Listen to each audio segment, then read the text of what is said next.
Greetings, brothers and sisters in Christ. My name is Terry Clark, and I am the author of A Revolution of the Mind, Caught Between Heaven and Hell. And today I would like to talk with you about perhaps one of the most important principles in the Bible, the sowing and reaping principle. Now, the sowing and reaping principle is really two separate principles. One principle is the sowing principle, and the other principle is the reaping principle. Today we're going to primarily focus in on the sowing principle. Now, sowing is very important because if we don't sow anything, then we cannot reap anything. It is very important that we determine what we're going to sow. If we sow nothing, we will reap nothing. If we sow oranges, then we will reap oranges. If we sow blessings, we will reap blessings. So we must sit down and count the cost before we determine what we're going to sow. Sowing is a very important aspect of our lives. Jesus says, what man goeth out to build a building without first sitting down and count the cost? Unless he is not able to finish that building, then others will begin to look at him and mock at him.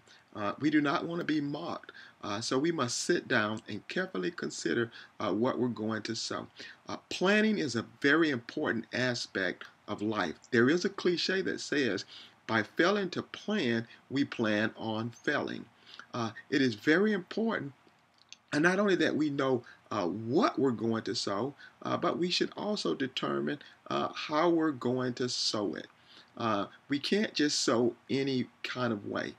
We need to have a game plan. We need to understand the particulars because, after all, we know that details are very important in life. Now, not only do we need to know how we're going to sow, but we also need to know when we're going to sow it. There is a season for everything. The Bible does declare that there is a season for everything under the sun.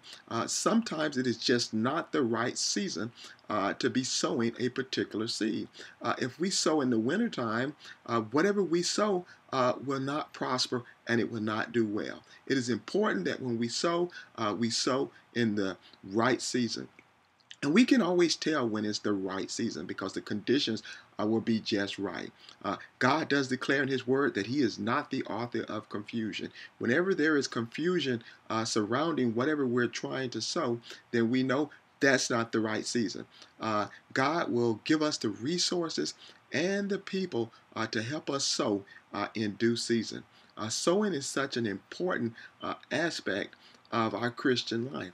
If we want to do well and if we want to prosper, we have to sow the right seeds.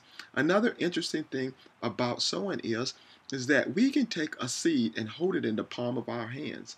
And that seed that we hold in the palm of our hands, when we sow that seed, it will bring forth a harvest that we cannot carry in our hands. So sowing helps us to understand that we control the sowing. Sowing is all about ownership. It is important for us to realize that in order for us to sow, that we must have the seed in our hand and the land under our feet in order to sow. We have to take ownership for our actions and be responsible and accountable for their outcomes. As long as we are willing to do that, we will be blessed and we will be prosperous. Another important aspect of sowing that we really have to pay attention to is the fact that we have to be committed and we have to be determined when we're sowing. Just because we have a great idea and we want to sow it into our atmosphere does not mean that we won't be met by opposition. Most of the great ideals in life have been met by opposition. We can have a great ideal and it can be the best ideal in the world, but expect for there to be some type of opposition. We will be challenged. And so we must be committed and we must be determined to sow that seed. Now, Jesus tells a story of a particular sower, and he said that this sower went out to sow some seed. The sower was very determined. He sowed the seed, and the seed fell on all types of ground. Most of the seed that the sower sowed was destroyed. But the sower was determined and he was relentless. He kept on sowing. The seed fell on thorny ground, stony ground, The fowls of the earth, the birds flew down, carried away the seed. Only about 25% of that seed fell on good ground and brought forth good fruit. And we must be like the sower. We must sow the seed no matter what.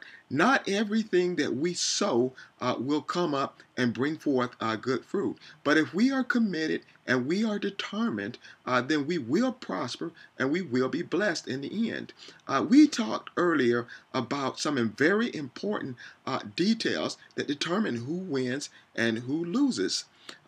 We find that there must be a desire to sow. The sower cannot let his desire to sow be affected by the outcome. He must sow regardless to what happens and regardless to the outcome. And then there also must be focus. The sower must be focused. He must or she must have their mind set and not be distracted by the adversary, because we know that the adversary focuses in on the D's. The adversary will distract us, will defeat us, and so those are things that we just have to be mindful of.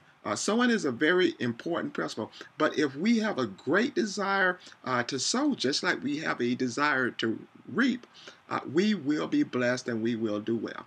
Look, the sowing and reaping principle is not a complicated principle. It is a very simple principle, but it does come down to our desire to want to sow. And if we have the desire to sow, we will be blessed and we will prosper. A sower went out to sow some seeds, and he reaped an extraordinary harvest. Could that sower be you? God has some terrific things stored up for you. God has already did his part. Now you have to do your part. I hope that you are ready to sow because God is waiting for you.